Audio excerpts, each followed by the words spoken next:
Hello students, आज की इस वीडियो में हम 16 महाजनपद के बारे में पढ़ेंगे जो कि आपके कॉम्पिटिटिव एग्जाम, बोर्ड एग्जाम, सभी एग्जाम के लिए इम्पोर्टेंट हो जाता है। तो चलिए देखते हैं। हालांकि इससे पहले मैंने वैदिक सभ्यता के बारे में पढ़ा रखा है। वैदिक सभ्यता के बाद इस 16 महाजनपद का उत्कर्ष होता है। कैसे होता है चलिए जानते हैं, देखते हैं। उत्तर वैदिक काल में लोहे की खोज हुई। जैसे कि हम जानते हैं उत्तर वैदिक काल में मैंने आपको पढ़ाया था कि उत्तर वैदिक काल में लोहे की खोज हुई, जिससे कृषि में परिवर्तन आए। कृषि में बहुत सारे लोग जुट गए। और ऋग्वेदिक काल में जो पशुपालन पर लोग आधारित थे, पशुपालन पर जो लोग आधारित थे वो आ गए कृषि में। उनको अब कृषि आसान लगने लगा, क्योंकि अब लोहे की खोज हुई तो हथियारों और उपकरणों का निर्माण होगा। तो जाहिर सी बात है कृषि अब आसान हो गया, तो कृषि में ही लोग ज़्यादा आ जाएंगे। तो कृषि में लोग जुटने लगे। इस समय पूर्वी उत्तर प्रदेश और पश्चिमी बिहार में लोहे का व्यापक प्रयोग होने से बड़े बड़े प्रादेशिक या जनपद राज्यों के निर्माण के लिए उपयुक्त स्थिति बन गई। अब लोहे के ये जो पूर्वी उत्तर प्रदेश है और पश्चिमी बिहार है, यहाँ पर लोहे की बहुत ज़्यादा प्रयोग होने लगी। और जो 16 महाजनपद का उत्कर्ष हुआ वो इन्हीं क्षेत्रों में हुआ। ज़्यादातर महाजनपद इन्हीं क्षेत्रों में विकसित हुए। चलिए जानते हैं। लोहे का व्यापक प्रयोग होने लगा इन क्षेत्रों में। बड़े बड़े प्रादेशिक या जनपद राज्यों का निर्माण के लिए उपयुक्त स्थिति बन गई लोहे के प्रयोग से। खेती के लिए नए औजार और उपकरण से किसान अब अपनी आवश्यकता से अधिक अनाज उत्पादन करने लगे। अब देखो, जब खोज हुई, लोहे की खोज हुई, तो औजार और उपकरण से किसान अपनी आवश्यकता से अधिक अनाज उत्पादन करने लगे। औजार और उपकरण बनाए जाने लगे लोहे की खोज के कारण, और किसान अपनी आवश्यकता से अधिक अनाज उत्पादन करने लगे। और राजा अपने सैनिक और प्रशासनिक प्रयोजन के लिए इस अतिरिक्त अनाज को एकत्रित करवा सकता था। अब लोग आवश्यकता से अधिक अनाज का उत्पादन करेंगे तो वो अनाज को करेंगे क्या? तो देखो, जब लोगों के पास ज़्यादा अनाज हो जाती थी तो वो ले जाकर राजा को दे देते थे। राजा उसे एकत्रित करवा लेता था। किस लिए? तो या तो वो सैनिकों के लिए एकत्रित करवा लेगा, या फिर प्रशासनिक प्रयोजन के लिए एकत्रित करवा लेगा, या फिर नगर में अकाल पड़े उस समय के लिए एकत्रित करवा लेगा। लेकिन वो ले लेता था राजा लोगों से। लोग अब ज़्यादा कृषि में जुटने लगे। 6ठी शताब्दी ईसा पूर्व में भारत में द्वितीय नगरीकरण प्रारंभ हो गई। देखो, एक लोहे की खोज से क्या क्या परिवर्तन आ गया है। अब भारत में द्वितीय नगरीकरण का मतलब हुआ कि पहली नगरीकरण तो भारत में हो गई थी सिंधु घाटी सभ्यता। सिंधु घाटी सभ्यता का नाश हुआ। फिर आई वैदिक सभ्यता। तो वैदिक सभ्यता तो ग्रामीण सभ्यता थी, तो इसे द्वितीय नगरीकरण नहीं कहेंगे। सिंधु सभ्यता तो प्रथम नगरीय सभ्यता थी ही, वैदिक सभ्यता ग्रामीण थी। लेकिन ये जो महाजनपद काल आया ये फिर नगरीय सभ्यता थी। इसलिए यहाँ पे लिखा है कि 6ठी शताब्दी ईसा पूर्व में द्वितीय नगरीकरण प्रारंभ हो गई, जिसे महाजनपद कहते हैं। लोगों की जो प्रबल निष्ठा अपने जन या कबीले के प्रति थी वह अब अपने जनपद या महाजनपद के प्रति हो गया। अब जो जन या और कबीले में लोग रहा करते थे, वैदिक और उत्तर वैदिक काल में लोग जन और कबीले में रहते थे, लेकिन अब वो लोग जनपद और महाजनपद, उनकी वो निष्ठा जनपद और महाजनपद के प्रति हो गया। और जनपद महाजनपद क्या है देखते हैं। अभी स्टूडेंट्स अब देखो, यहाँ पे समझो कि महाजनपद का निर्माण हुआ कैसे कैसे। चलिए देखते हैं, लेकिन उससे पहले एक फैक्ट यहाँ पे समझ लेते हैं। तो देखो, महाजनपद काल के समय अवधि 600 ईसा पूर्व से 340 ईसा पूर्व तक माना जाता है। अब देखो, वैदिक काल की जो समय अवधि थी वो कहाँ से कहाँ तक थी? तो वो थी 1500 से लेकर 600 ईसा पूर्व तक। 1500 से 600 ईसा पूर्व तक वैदिक काल की समय अवधि मानी जाती है। और 600 ईसा पूर्व में जैसे ही लोहे की खोज हुई तो वहाँ से लोग आ गए जनपद और महाजनपद में। तो महाजनपद काल की समय अवधि कहाँ से हो गई? तो 600 ईसा पूर्व से लेकर 340 ईसा पूर्व में। अब 340 ईसा पूर्व में फिर से विदेशी आक्रमण होगा और महाजनपद काल की समाप्ति हो जाएगी। अभी तो हमें महाजनपद तक ही पढ़ना है। तो देखते हैं महाजनपद की निर्माण कैसे हुआ। देखो, यहाँ पे लोग सबसे पहले रहते थे कबीले में। वैदिक काल में लोग रहते थे कबीले में रहते थे, या फिर जो ज़्यादा विकास कर लिया था वो चला गया था ग्राम में। जो मतलब जो अमीर थे वो कबीले में, और जो अमीर थे वो ग्राम में, और जो गरीब थे वो कबीले में। जैसे हमारा यहाँ भी अभी होता है ना कि जो पूंजीपति हो जाते हैं वो रह जाते हैं शहर में, और जो मिडिल क्लास होते हैं वो चले जाते हैं गाँव में। वैसे उस समय भी था, जो पूंजीपति थे वो रहते थे ग्राम में, और जो मिडिल क्लास थे वो रहते थे कबीले में। अब ऋग्वैदिक काल में तो इतना ही तक था, जो ज़्यादा विकास कर लिया ग्राम में और कबीले में रहते थे। लेकिन उत्तर वैदिक काल का अंत में जैसे ही लोहे की खोज हुई तो लोग ग्राम और कबीले से पलायन कर गए जन में, ग्राम और कबीले से पलायन किए जन में, और जन तक भी अभी नहीं रुके और विकास किए, हथियार का निर्माण किए, कृषि किए, ज़्यादा से ज़्यादा विकास किए, और विकास करते करते वो चल दिए अब जनपद में। लोग अब देखो कहाँ रहते थे, कबीले में, कबीले से चल दिए जनपद में, जनपद तक भी नहीं रुके अभी और विकास करते ही चल दिए, और जनपद से चल दिए महाजनपद में, महाजनपद तक का निर्माण कर दिए।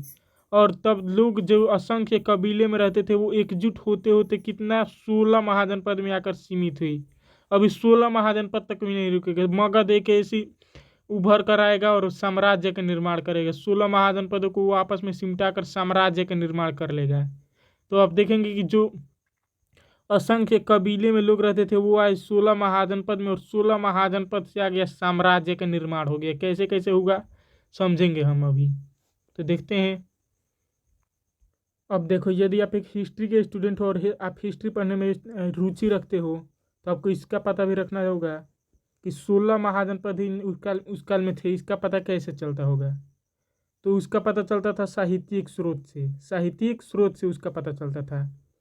अब साहित्यिक स्रोत क्या होता है, इससे पहले वाले वीडियो में मैंने बता रखा है कि साहित्यिक स्रोत क्या होता है। उस वीडियो का लिंक मैं दे दूंगा डिस्क्रिप्शन में, आप चाहे तो देख सकते हो। तो अब साहित्यिक स्रोत यानी कि उस टाइम पे मिले हुए वस्तुओं को हम साहित्यिक स्रोत कहते हैं।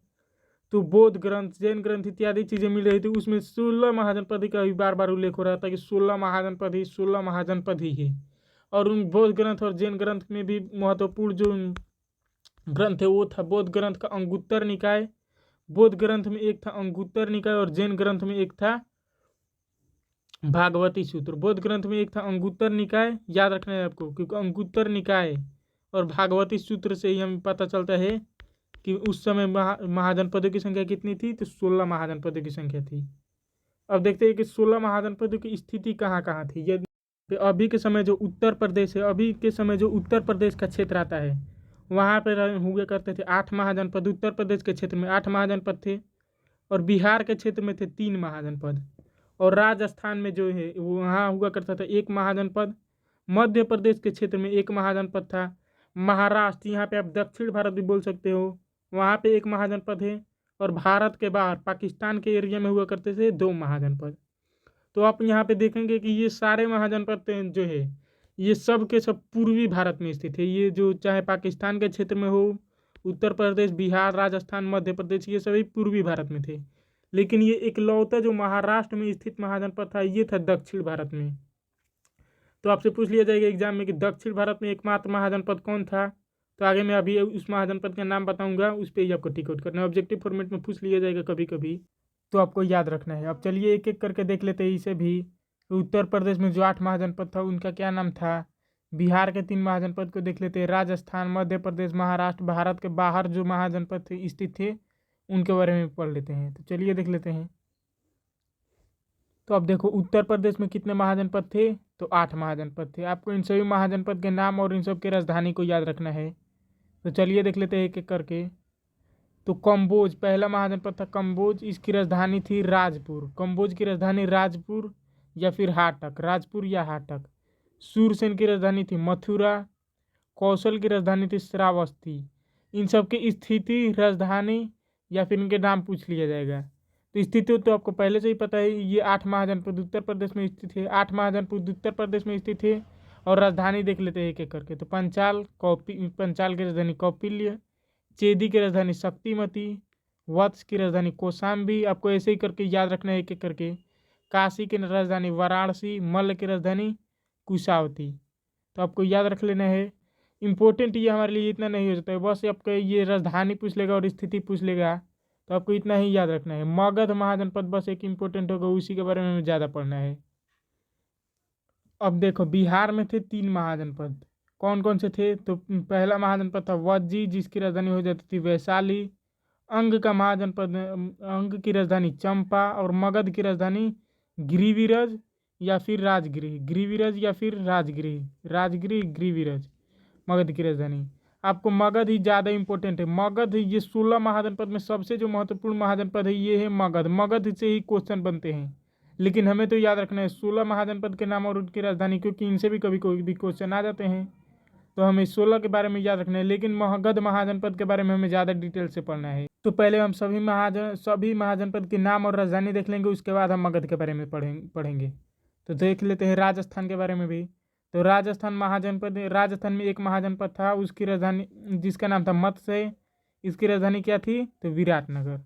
महाराष्ट्र या फिर दक्षिण भारत, ये भी आपके लिए इम्पोर्टेंट हो जाता है। ये एकमात्र महाजनपद था जो कि दक्षिण भारत में स्थित था। आपसे एग्जाम में पूछ लिया जाएगा कि वह एकमात्र महाजनपद जो दक्षिण भारत में स्थित था, तो आपको क्या बोलना है? अस्मक।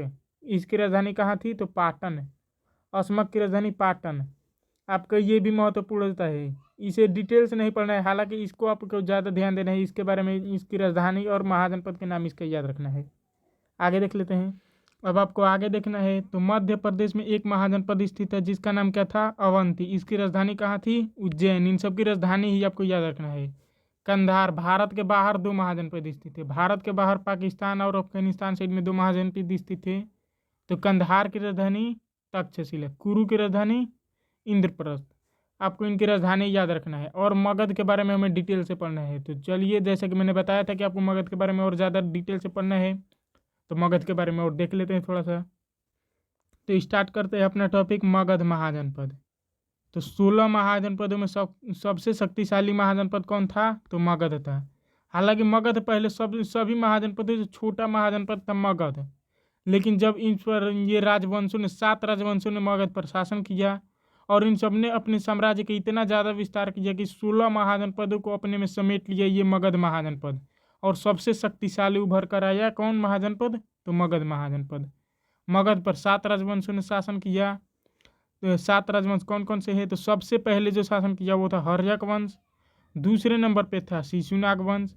तीसरे सीक्वेंस वाइज आपको इसे याद रखना पड़ता है। तीसरे नंबर पे था नंद वंश। चौथे नंबर पे था मौर्य वंश, शुंग वंश, कण्व वंश और सातवाहन वंश। इसे सीक्वेंस वाइज आपको याद रखना है। इसके लिए मैंने आपको लिए एक ट्रिक बना रखा है। देखो यहाँ पे आपको याद रख लेना है हसीन मशूक शाह। ट्रिक के तौर पे आपको याद रखना है हसीन मशूक शाह। तो ह से आ जाएगा आपका हर्यक वंश, सी से हो जाएगा शिशुनाग वंश, न से नंद वंश, म से मौर्य वंश, सु से शुंग वंश, क से कण्व वंश और सा से सातवाहन वंश। ट्रिक के तौर पे आपको ये वर्ड याद रखना है। सीक्वेंस वाइज आपको याद रखना है, इसलिए मैंने सोचा आपको नहीं याद रहेगा तो ट्रिक के तौर पे आप याद रख ले इसे। अब चलो एक एक करके यहाँ पे हर्यक वंश, शिशुनाग वंश में, यानी कि एक एक करके राजवंशों के बारे में पढ़ लेते हैं। हर्यक वंश के बारे में पहले पढ़ेंगे, उसके बाद शिशुनाग वंश के बारे में पढ़ेंगे, नंद वंश, मौर्य वंश, ऐसे करते करते सातों वंशों को देख लेते हैं। तो चलिए देखते हैं। हर्यक वंश के बारे में समझ लेते हैं, चलिए देखते हैं। तो हर्यक वंश का काल आपको याद रखना है, ये कब से कब तक चला था? तो हर्यक वंश चला था 544 ईसा पूर्व से लेकर 412 ईसा पूर्व तक। हर्यक वंश का पहला राजा कौन था? तो हर्यक वंश का पहला राजा था बिंबिसार। देखो हर्यक वंश का संस्थापक कौन थे? तो बिंबिसार थे। हर्यक वंश के संस्थापक थे बिंबिसार। हर्यक वंश को पहला ऐतिहासिक राजवंश माना जाता है, आपको याद रखना है। यह जैन तथा बौद्ध धर्म दोनों के समकालीन थे। अब जो बिंबिसार थे वो जैन धर्म और बौद्ध धर्म दोनों के समकालीन थे, यानी कि जब जैन धर्म और बौद्ध धर्म दोनों एक साथ चल रहे थे, जैन धर्म भी जिस समय चल रहा था उसी समय बौद्ध धर्म चल रहा था। ये दोनों धर्म तो हालांकि एक ही साथ चल रहे थे। अब जब दोनों धर्म अपने उच्चतम सीमा पर थे, उस समय बिंबिसार राजा बने थे हर्यक वंश के। बिंबिसार 52 वर्षों तक मगध पर राज किए। बिंबिसार जो थे मगध के पहला हर्यक वंश के पहला राजा 52 वर्षों तक मगध पर राज किए। कब से कब तक? तो 544 से 452 ईसा पूर्व तक। बिंबिसार ने अंग शासक बृहनदत्त को हराकर अपने पुत्र अजातशत्रु को वहां का शासक बना दिया। अब देखो बिंबिसार ने किसे हराया? तो अंग के शासक थे बृहदत्त, उसे हरा दिया और अपने पुत्र अजातशत्रु, बिंबिसार का पुत्र कौन था? तो अजातशत्रु था, उसे वहां का शासक बना दिया। अब 16 महाजनपद में एक महाजनपद था अंग के शासक बृहदत्त, उसे ही हरा दिए कौन? तो बिंबिसार। आप देखते जाइए कैसे 16 महाजनपद एक मगध में मिलते जा रहे हैं। तो अब एक महाजनपद जो था अंग महाजनपद, वो तो पहले ही मगध में मिल गया। कैसे कैसे मगध का विस्तार हो रहा है आप देखते जाइए। अभी अंग एक महाजनपद अभी मगध महाजनपद में मिल गया। और वहाँ का शासक कौन बना? तो अजातशत्रु बना। बिम्बिसार के बारे में एक फैक्ट यहाँ पे और लिखा है कि बिम्बिसार ने विवाह के माध्यम से दहेज के रूप में लिए गए क्षेत्र से अपने साम्राज्य का विस्तार किया।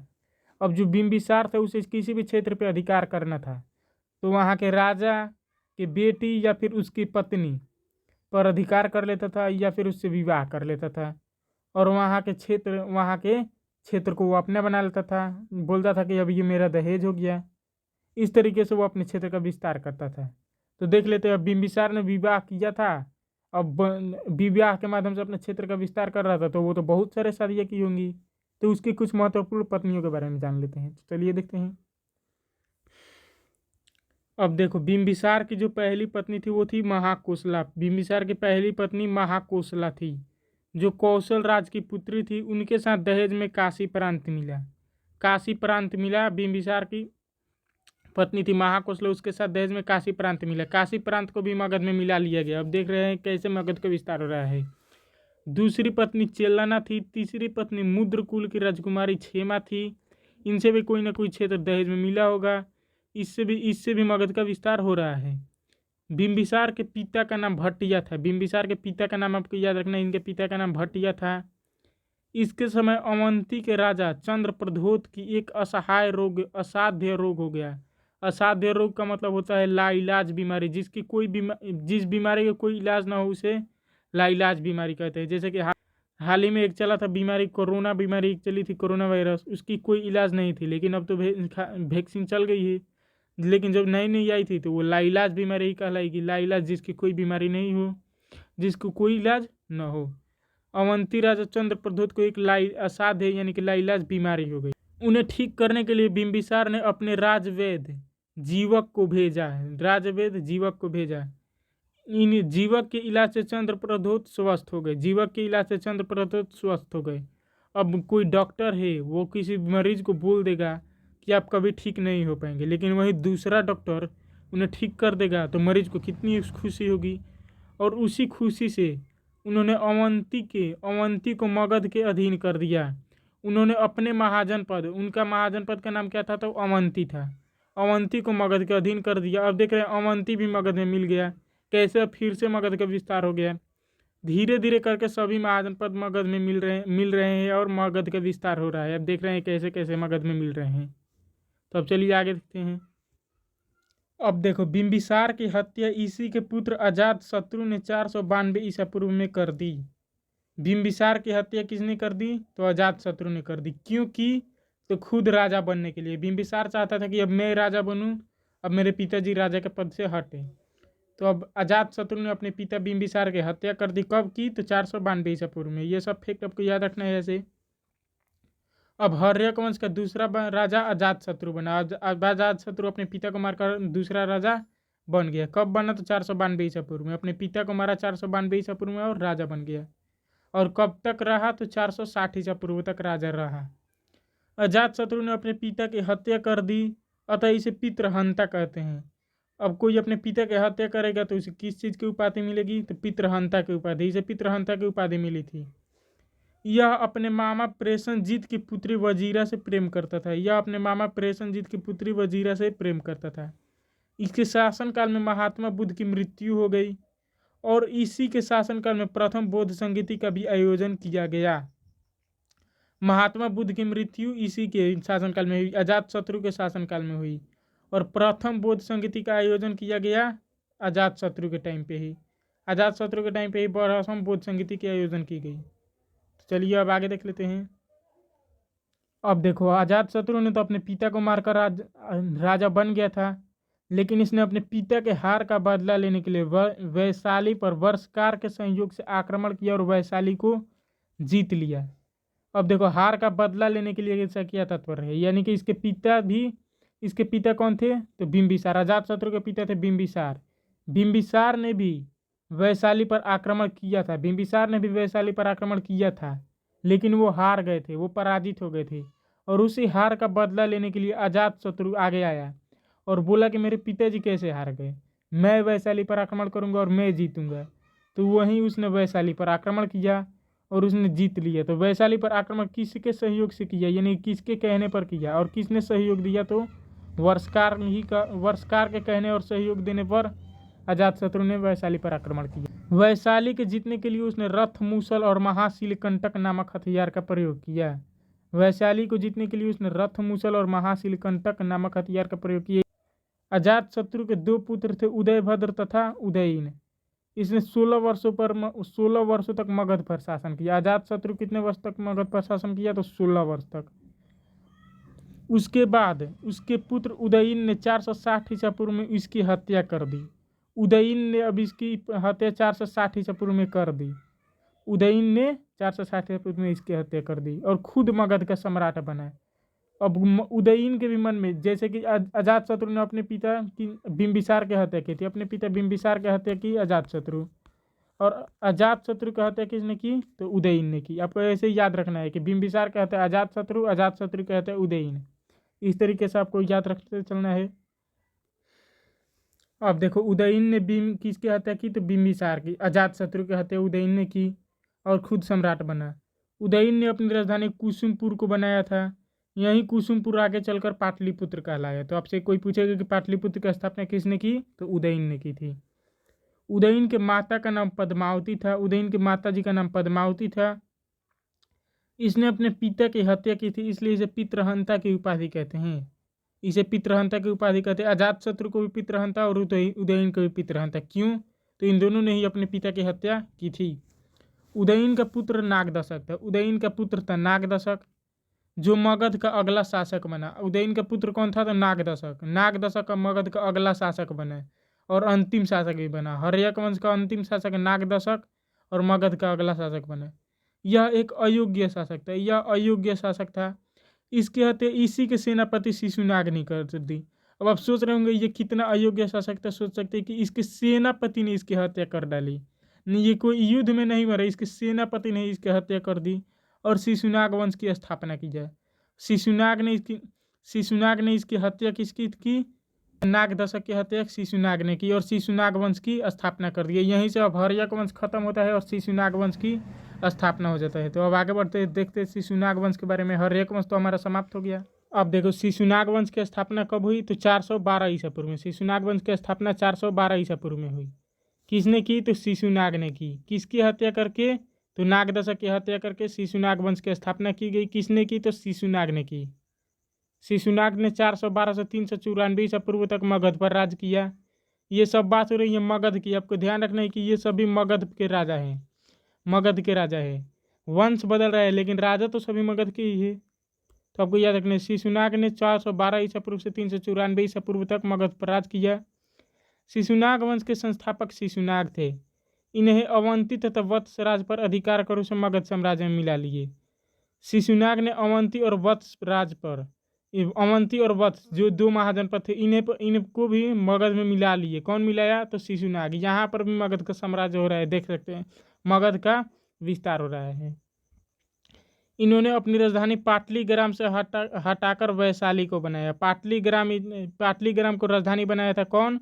तो उदयीन। उदयीन के राजधानी को हटा दिए शिशुनाग और बनाए वैशाली को राजधानी। इसके शासन के समय मगध साम्राज्य का अंतर्गत बंगाल से लेकर मलवा तक का क्षेत्र था। इसके शासन के समय मगध साम्राज्य के अंतर्गत बंगाल से लेकर मलवा तक का क्षेत्र था, क्योंकि इसने अवंती और वत्स पर भी अधिकार कर लिए थे। शिशुनाग वंश का अगला शासन कालाशोक था। शिशुनाग वंश का अगला शासक कालाशोक था। इसने अपने पिता की हत्या नहीं की थी। ये अपने पिता की मृत्यु के बाद कालाशोक गद्दी पर स्वयं बैठा था। तो अब देखते हैं अगला शासक कालाशोक को। कालाशोक 394 ईसा पूर्व से 366 ईसा पूर्व तक मगध पर राज किया, यानी कि 394 ईसा पूर्व में शिशुनाग की मृत्यु हो गई थी। 394 में शिशुनाग की मृत्यु हुई। देखते हैं कालाशोक के बारे में। तो देखो, शिशुनाग के मृत्यु के पश्चात कालाशोक मगध के गद्दी पर बैठा। इसने वैशाली के स्थान पर पाटलिपुत्र को पुनः अपनी राजधानी बनाई।